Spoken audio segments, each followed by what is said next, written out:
A população deve seguir as orientações, os conselhos do presidente Jair Bolsonaro ou as orientações, os conselhos do ministro da Saúde, Luiz Henrique Mandetta. A gente começa hoje com você, Caio, por favor. Pois é, né? Nós devemos seguir, então, o presidente da República ou o ministro da Saúde. A minha resposta nesse caso é nenhum dos dois, porque ambos são políticos, doutor. No Estado Democrático de Direito, o que nós devemos seguir é a lei. O problema se dá quando a lei ela fere garantias fundamentais e, portanto, passa a ser rejeitada de alguma forma pela sociedade. Já numa situação de pandemia, o que deveria nos orientar, a gente já falou isso várias vezes, é a ciência, né? E aqui o problema é que a ciência foi politizada. O ministro Mandetta não representa a ciência. Ele representa a visão majoritária da comunidade médica que acredita, sem evidências irrefutáveis, que parar a vida econômica da sociedade retarda o contágio em massa, por assim dizer, da população. Da mesma forma, o presidente Bolsonaro não representa a negação da ciência. Ele representa a visão de outros médicos, outros cientistas de outras áreas, que afirmam que o custo em vidas humanas de uma recessão econômica é maior que o do próprio vírus. Percebam que ambas essas posições elas são válidas. Elas deveriam ser respeitadas no debate público, mas a grande imprensa, salvo raríssimas exceções, já escolheu o seu lado e abafa as vozes do contraditório. Agora, vamos imaginar que eu fosse uma pessoa maniqueísta, de raciocínio binário, que enxergasse um demônio no presidente da República e um anjinho no ministro da Saúde. Nesse caso, qual doutor Mandetta eu deveria seguir? O que fala ou o que age? Porque ontem, em entrevista, o ministro ele deu a seguinte declaração. Dentro do ministério, a nossa distância entre um e outro é de 2,5 metros a 3 metros em qualquer circunstância. Até agora, nós não tivemos nenhum colaborador nosso que tenha tido a gripe.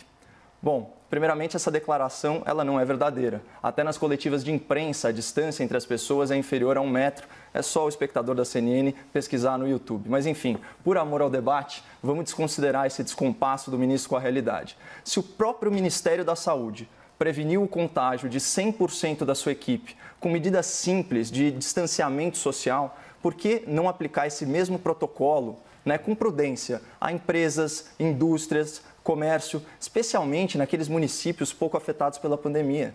Por isso que eu insisto, qual Mandetta nós devemos seguir? O que defende que toda a população brasileira, em todo o território nacional, tem que ficar trancado em casa empobrecendo, ou o Mandetta que adotou protocolos bem-sucedidos de distanciamento social e trabalha com 100% do seu salário garantido, assim como toda a elite do funcionalismo público e da imprensa, que anda batendo recordes de audiência com o povo em casa. Então, é muito difícil saber quem nós devemos seguir num momento como esse e eu só rezo aí para o meu caro debatedor não sugerir que nós sigamos cegamente a OMS, que é um órgão internacional que tem demonstrado ser muito mais político que científico. Em quem nós devemos confiar, em quem nós devemos seguir? Ministro Mandetta ou o presidente Bolsonaro? A resposta para mim é evidente e é extremamente simples. O ministro Mandetta. Evidentemente, o ministro Mandetta. E não só o ministro Mandetta. Devemos seguir a recomendação do maior órgão representativo da medicina, que é sim a Organização Mundial de Saúde, que, veja bem, não é de direita, não é de esquerda, não é americana, não é chinesa, não é da Bielorrússia, não é da Jamaica, é uma Organização Mundial de Saúde, que continua recomendando como única medida acertada neste momento o isolamento como ele está feito. Caio, por favor. Bom, já que o doutor mencionou aí a OMS, apesar do meu alerta, é muito importante a gente retomar o histórico recente de declarações do secretário da OMS, o senhor Tedros, em relação à pandemia. Para ficar aqui em alguns temas, eu também não vou aborrecer o espectador da CNN com datas e manchetes, mas ele disse que as viagens deveriam continuar, criticou países que fizeram lockdown aí em aeroportos. Ele chegou a falar que o vírus não era transmitido para o ar, então pelo ar, repercutindo aí uma sabida fake news, disse que não era necessário o uso de máscaras. Ele demorou, inclusive, a decretar, a aceitar a ideia de uma pandemia. E, para mim, o mais absurdo, ele aceita aí de forma bovina, de forma passiva, os dados, obviamente, fraudados da ditadura chinesa, do Partido Comunista Chinês. Talvez porque a China tenha sido a principal apoiadora da sua candidatura junto à Organização Mundial da Saúde, né? Simplesmente não faz o menor sentido numa cidade como Beijing admitir que os números, né, da Covid-19, especialmente considerando que a China foi o epicentro original da pandemia, eles estejam aí com casos de infecção contados às simples dezenas e o número de óbitos inferior a 10. Então, isso é muito surreal. O Tedros, ele também tem um histórico um pouco conturbado, né, quando ele foi ministro da Saúde do seu país, lá na Etiópia. Inclusive, é acusado de encobrir três epidemias de cólera. Então, assim, dado esse contexto e considerando, inclusive, que a OMS é simplesmente um organismo multilateral, não vinculante, certo? A gente tem que interpretar com uma certa ressalva, com uma certa reserva, as diretrizes e as diretivas que vêm de lá, porque, como eu disse, é um órgão extremamente politizado, da mesma forma que a ONU, da mesma forma que a OMC, né? Esses são processos naturais. Então, é muito acientífico aceitar como verdade o que vem da OMS, até porque, como eu provei aqui, eles já se desdisseram uma série de vezes. Com relação ao ministro Mandetta não respeitar o distanciamento ou pregar o distanciamento social no momento de dar entrevistas e requerer o isolamento da população, eu tenho uma coisa a dizer que eu acho muito importante e aqui saio sim em defesa do ministro. Ele está no fronte de batalha nesse momento. Então, se ele está ali não respeitando eventualmente os 2,5 metros entre um entrevistador e outro, é porque realmente ele está numa urgência de passar para a população aquilo que está acontecendo. É a mesma coisa, querer cobrar um rigor absoluto do protocolo de distanciamento é a mesma coisa que você pedir para que um médico agora numa UTI fique afastado um pouco do seu colega ou do seu enfermeiro. Estão todos no fronte de batalha, no meio de uma guerra que já matou centenas de milhares de pessoas no mundo inteiro. Então, se ele não respeitou ali na entrevista, quero que isso é um detalhe bastante pequeno dentro do trabalho ainda muito elogiável que ele vem fazendo. Doutor, você não acha então também que o trabalhador que está em casa, ficando cada vez mais pauperizado, perdendo a sua renda, não está no fronte de batalha pela sobrevivência da sua família? Claro, certamente está guardando os R$600 que está prometido há bastante tempo e para uma série de pessoas ainda não chegou nem perto do bolso. Na verdade, né, pelos acontecimentos aqui no Brasil, ao invés dos R$600, ele podia cometer algum crime, porque assim ele ia parar no presídio, ia entrar com o auxílio reclusão, que ao invés de R$600 é R$1.039, ia ser beneficiado pela bandidolatria, denunciada inclusive pelo ministro do STF, quando diz que Covid-19 não é habeas corpus, e estaria agora solto, sem monitoramento, recebendo R$1.039 de auxílio reclusão, enquanto, né, o cidadão de bem, trabalhador, fica preso em casa por determinação de elites políticas que não abriram mão de um centavo, não só da sua remuneração, mas também do fundo eleitoral e do fundo partidário, né? Então você percebe a diferença. Esse é o Brasil. É o Brasil que prende o cidadão de bem e solta os criminosos. Eu só peguei carona na afirmação dele que disse peremptoriamente 100% da minha equipe não está infectada. Portanto, vamos replicar isso, especialmente naquelas cidades em que não há um caso de coronavírus ou em que há pouquíssimos casos. O Brasil não precisa necessariamente parar em toda a sua extensão. Esse é um país continental, né, com realidades muito distintas. A gente tem que analisar a questão em caso, de forma científica. Tem coisa menos científica que aplicar uma solução homogênea para uma realidade heterogênea. Vamos falar do conceito de igualdade material, que a esquerda gosta tanto, né? Tratar os iguais igualmente, os iguais desigualmente na medida da sua desigualdade. Poxa, como que você vai usar o mesmo protocolo por epicentro da doença no Brasil, que é o caso aqui de uma grande metrópole como São Paulo, você vai usar esse mesmíssimo critério, né, para cidades do interior que estão aí de mãos atadas, sem poder produzir, né, vendo as suas reservas financeiras se esgotarem. Eu fico imaginando o que está por trás, né, de todo esse endosso, de todo esse apoio político, né, a essas medidas draconianas, e a única coisa que me vem à mente é a ausência de necessidade de licitação pública, viu, doutor, para fazer contratações. É a única coisa que explica, né, um prefeito, até um governador, não está desesperado para fazer voltar a girar a roda da economia sempre de forma prudente, de forma responsável, como outros países do mundo já provaram que é possível sim fazer. Nosso segundo tema é que a Advocacia Geral da União estuda entrar com ações judiciais contra medidas de isolamento e restrições impostas, pelos estados e pelos municípios. Começo com você, Caio, por favor. Pois é, Bom, corretíssima a Advocacia Geral da União em ambas as situações. Então, acerta na defesa dos direitos e garantias individuais, como liberdade de trânsito, o sigilo das comunicações, contra os abusos de autoridade dos ditadorzinhos enrustidos nas prefeituras e nos governos, e acerta em defender que as determinações da União prevaleçam sobre estados e municípios. E esse também é o entendimento do Procurador-Geral da República. Só o STF mesmo, violando a sua função precípua de guarda da Constituição e jogando pela janela o conceito de soberania nacional, rejeita, às vezes monocraticamente, já falamos isso aqui, as medidas do Executivo por interpretar da cabeça deles que elas contrariam recomendações da OMS. Então, é triste saber que eu vivi para ver uma lei nacional, constitucional, soberana, ser descartada por um tribunal em favor de recomendações não vinculantes de um órgão internacional politizado que mais parece, sinceramente, um serviço de relações públicas do governo chinês. É lamentável e é antipatriótico. Outro ponto que eu queria abordar aqui, sobre esse tema diz respeito a uma polêmica que eu vi crescer na internet, nas redes sociais. Pessoal, tem uma diferença gritante entre as intenções autoritárias do governador de São Paulo e a portaria interministerial publicada pelos ministros Mandetta e Moro em 17 de março. A portaria do Ministério da Saúde e da Justiça, ela apenas regulamenta uma lei federal, a Lei 13.979. Essa lei foi votada pelo Congresso Nacional. Portanto, a portaria do ministro Mandetta e do ministro Moro, ela não cria nem modifica direito substancialmente. Quem fez isso foi o Congresso Nacional, legitimamente. E mais, a própria portaria esclarece, no seu artigo 7º, se não me engano, que o infrator ele não vai preso, porque a gente está falando de uma ofensa, de um crime, com baixo potencial ofensivo.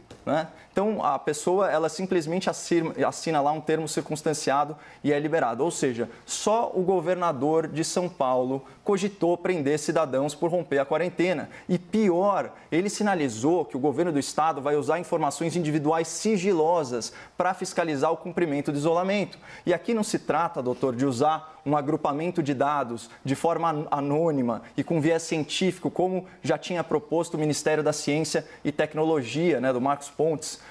Quando a sua intenção é multar, é prender, você precisa identificar individualmente o infrator, a autoria do crime.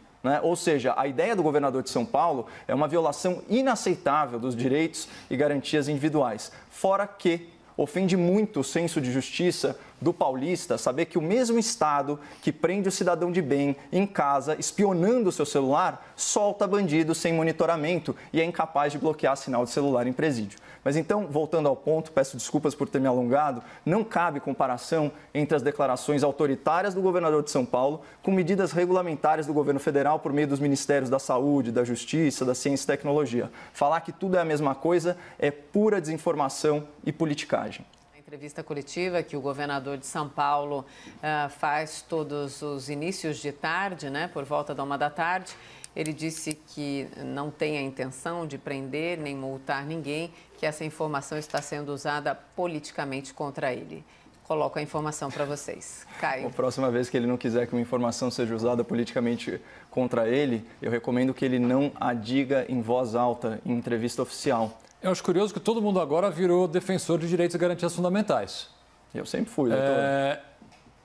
O advogado-geral da União, em uma nota, disse o seguinte, que medidas de restrição devem ter fins preventivos e educativos, não repressivos, autoritários e arbitrários. Eu não poderia deixar de concordar mais com o advogado-geral da União. Concordo integralmente com todas as palavras dele. Mas onde é que estava esse posicionamento nos últimos 10 anos? E muita gente concorda e aplaudiu essa posição hoje do advogado-geral da União. Onde essas pessoas estavam escondidas nos últimos 10 anos em que vige no Brasil uma política de encarceramento em massa que manda para a prisão a terceira maior população carcerária do mundo, majoritariamente o negro, pobre, sem instrução, primário, preso por crime, sem violência. Onde esses defensores dos direitos e garantias fundamentais se esconderam nos últimos tempos? Eu quero endereçar o ponto que você colocou também sobre o mito do encarceramento em massa. Eu recomendo aí o excelente artigo do promotor público Bruno Amorim Carpes sobre isso. A gente vive num país, doutor, e você sabe muito bem disso, em que, por mais que o nosso sistema prisional tenha aí 600, 700 mil presos, tem outros, se juntar, regime fechado, regime semiaberto, por aí vai, você tem mais de 500 mil de mandados de prisão em aberto. Né? Como que você vai falar em encarceramento em massa quando menos de 10% dos homicídios são solucionados no Brasil? Né? É óbvio que não. Na verdade, o Brasil não prende demais, o Brasil prende pouco. Só a seleção brasileira do crime realmente está nas penitenciárias. O resto são exceções e a gente não pode tirar a exceção pela regra. Já falei, né? No Brasil, a cadeia ela não tem portão, ela tem porta giratória. E isso começa desde o início do sistema penal, né? Com as audiências de custódia, o relaxamento de prisões. Você tem esses casos, né, de criminosos reiterados, cometem crime depois de crime, depois de crime, depois são soltos e soltos e soltos e por aí vai. A gente conhece a nossa realidade. O governo do Estado de São Paulo, ele tem praticamente uma estatística de quantos egressos, né, vamos dizer assim, do sistema prisional não retornam, né, para o regime semiaberto depois das saídas temporárias. Menos ainda 10%, assim, Caio, menos 10%. Mas vamos voltar para o tema. Mas isso é bandido na rua, doutor, isso é completamente ilegítimo. Eu vou ter o maior prazer em discutir com você. É verdade. Isso é a área que eu trabalho há 20 anos. Eu vou ter o maior prazer, mas esse não é bem o tema. Não, é que você trouxe, eu não queria deixar passar sem resposta, porque essa história do encarceramento em massa... Eu trouxe de forma bem lateral. Você está insistindo um pouco... É um mito. Eu não vou ter tempo de responder, adoraria ter tempo de responder todas as informações erradas que você trouxe, mas eu não vou ter tempo agora de responder uma por uma. Fica a sugestão aí para o próximo debate. Vamos colocar, então, o nosso terceiro tema. Falamos sobre o socorro aos estados e aos municípios, socorro que foi aprovado, né, na Câmara dos Deputados agora há pouco. Uma outra informação para o debate de vocês é que o ministro Paulo Guedes afirmou à CNN Brasil, afirmou a nossa analista de política, Renata Agostini, que o projeto é uma irresponsabilidade fiscal, já que o governo federal teria que cobrir por 6 meses a queda de arrecadação, né, de 2 impostos, o ICMS e o ISS. Caio, por favor. Eu acho impossível você compor com figuras e agentes públicos, né, que justamente, nas suas palavras, doutor, se aproveitam aí de uma situação de pandemia, né, para dar asas, né, ao seu oportunismo político, eu diria até orçamentário, né? Você vê que o Congresso, os governadores, eles estão redefinindo o que é o assistencialismo estatal. Antes, era a redistribuição de riqueza, né, do cidadão para o cidadão. Agora é do cidadão para o próprio governo. Eu lembro aqui, o estadista americano, né, o Abraham Lincoln, ele dizia que um governo das pessoas, pelas pessoas e para as pessoas nunca desapareceria da face da terra. Essa era a visão que ele tinha de uma democracia pujante. Eu fico imaginando, doutor, se o Lincoln conhecesse o Rodrigo Maia, se ele conhecesse o Alcolumbre, se ele tivesse o desprazer de conhecer as lideranças do Centrão, ele certamente repaginaria aí a frase dele e diria alguma coisa como: olha, o Brasil é o governo do governo, pelo governo e para o governo. E não tem futuro nenhum. Porque é óbvio que o único gerador de riqueza é o indivíduo, seja ele como autônomo ou associado como empresa. Ele é o contribuinte. E vamos voltar àquela questão do oportunismo político. Já tratamos disso aqui, é tão fácil, né? É moleza você bancar o governante responsável, rolando a dívida do seu Estado, pegando o dinheiro da União, certo? Assistindo a economia nacional entrar em frangalhos, enquanto você vê a popularidade do seu eventual adversário político derreter para 2022. Isso é muito feio. Essa bomba fiscal, né, que os parlamentares estão jogando no colo do governo federal é um desserviço à nação. Inclusive, eles estão pegando dinheiro emprestado das futuras gerações do Brasil sem perguntar para elas o que elas acham disso. Então, assim, é uma vergonha, o oportunismo político salta aos olhos e isso vai na contramão do que quer a maioria da população brasileira, que elegeu um governo de viés liberal na economia de forma majoritária nas eleições de 2018. Então, esses atos do Congresso são vergonhosos e vão na contramão, não só da agenda liberal, mas da democracia brasileira. O sistema de saúde deve ser capaz de detectar, testar e isolar as pessoas. Como é que a gente vai fazer isso, mais uma vez, sem testes? E, por último, as comunidades devem estar amplamente educadas, engajadas e empoderadas.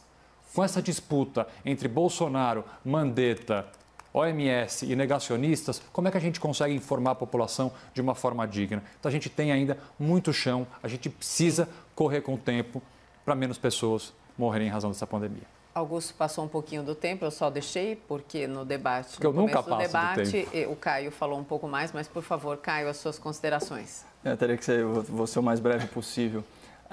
O que o Dr. Augusto chama de negacionistas, né, isso é uma fração ínfima da população. Todo mundo conhece a extensão do problema da Covid-19. Né? Não são negacionistas, doutor, são trabalhadores perdendo a sua renda, ficando pauperizados, em algumas situações em que não existe, ou pelo menos a população não enxerga a lógica de uma quarentena radicalizada em municípios que não tem sequer um caso da doença. Já falamos isso. O que a população observa, além do oportunismo político ao qual eu já me referi, também o oportunismo fiscal, né? A farra da contratação sem licitação. A gente começa a ver pipocar na internet denúncias, né, de compras de materiais da saúde e também outros tipos de contratação do serviço público com valores absolutamente superfaturados. A gente começa a ver vários casos de abuso de autoridade por parte de prefeitos, por parte de governadores também. Então, esse é o ponto, né? Então, não são negacionistas, são simplesmente trabalhadores desesperados e ameaçados pela elite política desse país. E só para fechar, de fato, é muito importante a questão do teste que você abordou. Então, eu queria chamar a atenção do espectador da CNN que com os 3 bilhões de reais do fundo eleitoral, que não vai ser revertido para a Covid-19 por determinação exclusiva do presidente Rodrigo Maia, que se recusou a pautar o destaque apresentado pelo deputado Paulo Ganimi, pelo Partido Novo, né, seria possível comprar 40 mil kits de teste e realizar 5 milhões de testes. Então, a gente já sabe aí para onde apontar o problema. É isso.